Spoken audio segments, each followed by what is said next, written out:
Ang Waterstone is a service company. It is a wholly owned Myanmar company. Ang trabaho nito ay nagbibigay ng advisory sa legal advisory. We do accounting and financial advisory to multinational companies who'd like to do business in Myanmar. At the same time, meron tayong partnership with the locals. Three local firms, meaning legal firms and accounting firms. We provide the foreign technology and the international rules and regulations and guidelines.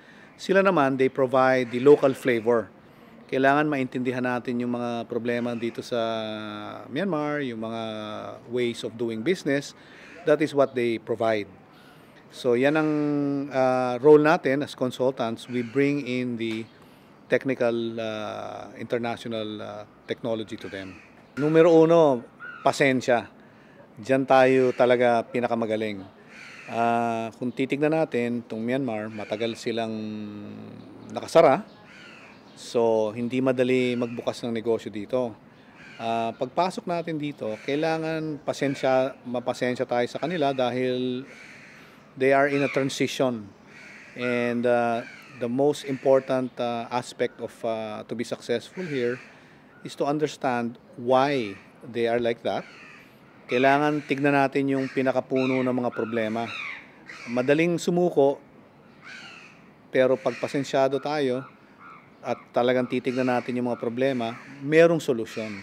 So that is very, very important for Myanmar. And katangian ng Pilipino yun pasensya. Hindi ko na nararamdaman na malayo ang Myanmar sa atin Number one, ang tingin ng mga taga-Myanmar sa atin, para tayong kasama na nila. They're at ease with us. Dahil mahilig din sila sa leisure like us. We work hard, trabaho tayo ng matindi. Pero we also enjoy and we also do a lot of rest and recreation. Parang pareho yung katangian nila sa atin At ease sila sa atin. And gustong-gusto nila na very open tayo. Wala tayong tinatago. Sila, ang tingin nila sa atin, matulungin. Okay, madali makasama. Mahilig tayo sa relaxation also. And at nakikita nila na hindi tayo madamot. Nagbibigay tayo sa kanila ng tulong, open-hearted. So yan ang tingin kong nakakatulong sa ating mga Pilipino dahil kailangan nila ng mga tao dito. In fact, the other service of our company is yung executive search and PeopleNet, no? Kasi nga, maraming Filipino na may talent na magagamit natin dito. Lamang na tayo in terms of sa nationality kung sinong gusto nila. Matutulungan natin yung sarili nating bayan dahil mabibigyan rin natin ng, yung, as I said, yung kung nagtatrabaho ka dito, no, makakabigay ka ng tulong sa pamilya pabalik sa mga sweldo dito dahil ang mga sahod na binibigay ngayon ng mga multinationals, it's still above market kasi hardship post pa minsan ng consideration nila sa Myanmar. So that's number one. Number two, yung kultura natin, natutulong natin na ituro din sa mga taga-Myanmar na marami na rin kasing mga taga-Myanmar na hindi na bumabiyahe, gusto nilang makilala ang Pilipinas. So marami na ring tourism to the Philippines kasi tayo lang ang walang access by land. Islands tayo So ngayon nakikita nila ang Philippines as a destination. Meron din kasi ditong marami ding population dito na merong kakayahan. Ang panaypunta lang nila is Thailand, Hong Kong, Singapore. Ngayon nadidiscover nila yung Philippines. Our beach, our food, our culture. They consider us as Spain of Asia, which is unique, no? Wala silang mapupuntahan ganyan sa ASEAN kundi tayo So yun ang matutulong naman natin sa Pilipinas, tourism din. Maganda na talagang nandun si Presidente sa ASEAN kasi ako, ang feeling ko, yung integration of ASEAN is basically going to be, opinion ko lang to, more successful than the European Union. Para sa Pilipinas, advantageous yung maging bukas yung ASEAN to trade, to cultural exchange.